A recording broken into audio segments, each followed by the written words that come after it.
En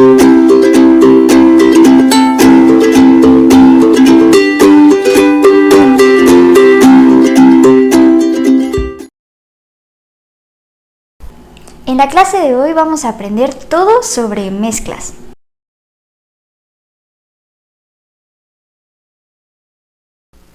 ¿Recuerdan la clase pasada que les comenté que una mezcla era la unión de dos o más sustancias puras? En esta ocasión vamos a considerar el ejemplo más sencillo, que es simplemente la unión de dos sustancias puras. A la sustancia pura que se encuentra en menor cantidad le vamos a llamar soluto y a la sustancia pura que se encuentra en mayor cantidad le vamos a llamar disolvente. Vamos a ver esto con unas simulaciones para que lo entiendan mejor. En este primer ejemplo quiero que repasemos los conceptos de la clase anterior. Rápidamente, ¿qué es lo que me pueden decir de la sustancia pura que se encuentra del lado izquierdo? De forma cuantitativa, ¿se tratará de átomos o de moléculas? Muy bien, se trata de átomos. Ahora, rápido, de forma cualitativa, ¿qué será? ¿Un elemento o un compuesto? Perfecto, se trata de un elemento. Y lo mismo tenemos para la sustancia pura del compartimento derecho. Una vez que nosotros combinamos estas dos sustancias puras, lo que obtenemos es una mezcla. Ahora vamos a repasar los conceptos que tienen que aprender en esta clase. Recuerden que el soluto es la sustancia pura que se encuentra en menor cantidad y el disolvente el que se encuentra en mayor cantidad. ¿Me pueden decir rápidamente de qué color es el soluto de esta mezcla? No se preocupen que les puedo dar una ayudadita. ¿Cuánto tiempo tardan en identificarlo? Seguramente ya lo lograron. El soluto es de color azul porque tenemos solamente 10 partículas azules y el disolvente entonces será el de color rojo porque tenemos 20 partículas rojas. Muy bien, hecho. Ya que aprendieron estos dos conceptos tan sencillos, vamos a repasar la clasificación de las mezclas. Hay diferentes clasificaciones. La más sencilla, que seguramente ya vieron desde secundaria, es esta primera, en donde diferenciamos entre una mezcla homogénea y una heterogénea dependiendo de las fases que se encuentren, que se logren visualizar a simple vista. Para empezar, ¿qué es una fase? Una fase es una zona de composición uniforme. Si la mezcla solamente presenta una sola zona, entonces le llamamos mezcla homogénea. Homo de uno, ¿una qué? Una sola fase. Si logramos diferenciar dos o más fases, dos o más zonas de composición uniforme, entonces se tratará de una mezcla heterogénea. ¿Pero de qué depende de que se haga una mezcla homogénea o heterogénea? Pues depende de que también se lleve el soluto con el disolvente. Si el soluto le gusta interaccionar mucho con el disolvente, entonces se van a mezclar a la perfección, tan bien que no vamos a lograr distinguir entre uno y otro y se va a formar una sola fase.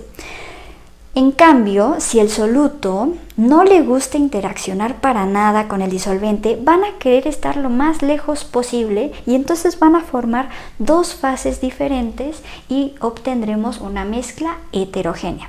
Hay una segunda clasificación en donde a la mezcla homogénea le llamamos disolución. ¿Por qué disolución? Pues porque el soluto se disuelve a la perfección en el disolvente y logramos obtener una sola fase, ¿verdad? A la mezcla heterogénea le nombramos suspensión. ¿Por qué? Pues porque se va a suspender el soluto del disolvente y se van a generar dos fases. En esta segunda clasificación no solamente nos importa que también se lleve el soluto con el disolvente, es decir, la solubilidad de estos, sino el tamaño de partícula de este soluto.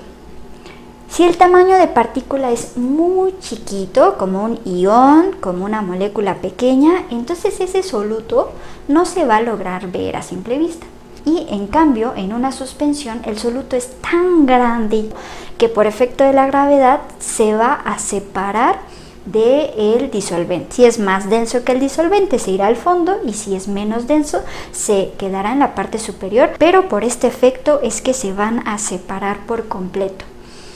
Hay un punto intermedio y muy interesante en donde el soluto no es tan pequeñito como en una disolución ni tan grandote como en una suspensión, sino que se trata de un tamaño intermedio en donde lo que vamos a tener ahí es que en vez de desaparecer a simple vista o de separarse por completo en una fase diferente, lo que va a pasar es que ese soluto se va a quedar suspendido en ese disolvente, como logramos ver en esta imagen, y esto le va a dar características muy particulares a este tipo de mezcla, que en algunos libros le nombran suspensión coloidal o simplemente le pueden decir coloide. Hay mucho que hablar de los coloides, pero como hay tanto que hablar de ellos, prefiero que ustedes me digan si quieren que abunde en este tema. Si es así, entonces el próximo video se tratará solamente de coloides y vamos a hacer varios experimentos. Igual les puedo dejar algunos para que hagan en su casa y esto sea más divertido, pero sí necesito que ustedes me digan si lo necesitan. Si no, nos saltamos ese tema, ¿va? Hay una tercera clasificación y es la que más me gusta porque es con la que puedo jugar más en las simulaciones, y esta se basa en la cantidad de soluto que vamos a estar agregando al disolvente. Si agregamos poquito soluto, prácticamente no vamos a lograr cambiar las propiedades del disolvente y vamos a tener una disolución diluida. Si agregamos un poquito de más soluto, vamos a estar viendo un cambio en el aspecto de la mezcla y entonces ahí vamos a tener una mezcla concentrada. Y después vamos a llegar a un punto en donde ya no vamos a poder disolver más del soluto que estamos agregando, y ese es un punto bien interesante porque es el punto de saturación. Es decir, todos los disolventes tienen un límite. Así como nosotros tenemos un límite, si alguien nos está moleste y moleste y moleste, tal vez a la primera lo soportamos, a la segunda puede que ya nos estemos enojando, pero a la tercera tal vez ese es nuestro límite, entonces ahí ya nos saturamos y explotamos y decimos no más, ya llegaste a mi límite.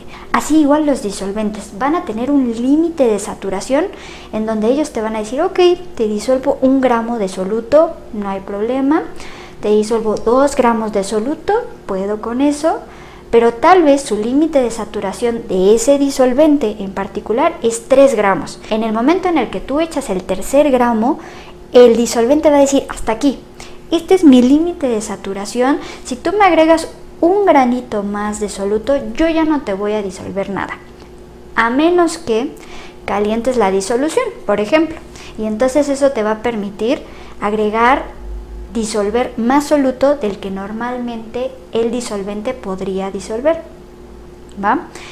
Como esto es un poquito más complicado de entender, lo vamos a ver con ayuda de unas simulaciones y verán que es demasiado fácil. Veamos, en este momento lo único que tengo en el vaso de precipitados es pura agua, que va a funcionar como nuestro disolvente porque va a estar en mayor cantidad. Vamos a ir agregando sulfato de cobre, que en este caso va a ser nuestro soluto, para ir ilustrando los diferentes grados de concentración que podemos obtener en una disolución en función de la cantidad de soluto que vamos agregando. Si se dan cuenta al inicio, cuando agregamos muy poco soluto, las propiedades de la mezcla no son tan diferentes a las propiedades del disolvente que tenía inicialmente.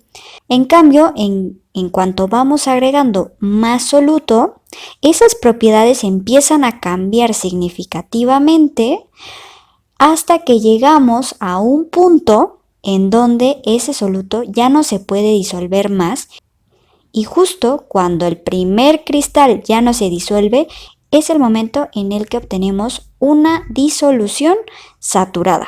Si seguimos agregando más y más soluto, lo que podemos observar es que ese soluto ya no se va a disolver si mantenemos las condiciones.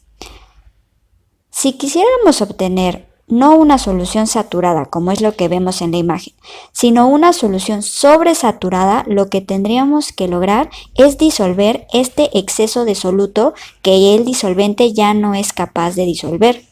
¿Cómo lo podemos lograr? Pues ya lo mencionaba hace un momento en la clase. Simplemente podemos cambiar las condiciones, por ejemplo, aumentar la temperatura para lograr disolver ese excedente. Una vez que obtengamos una mezcla homogénea otra vez, entonces podemos volver a llamarle disolución. Listo, estos son los conceptos más importantes que quería revisar sobre el tema de mezclas. Espero que les haya servido. Avísenme si quieren que abunde en la parte de coloides y lo haré con muchísimo gusto.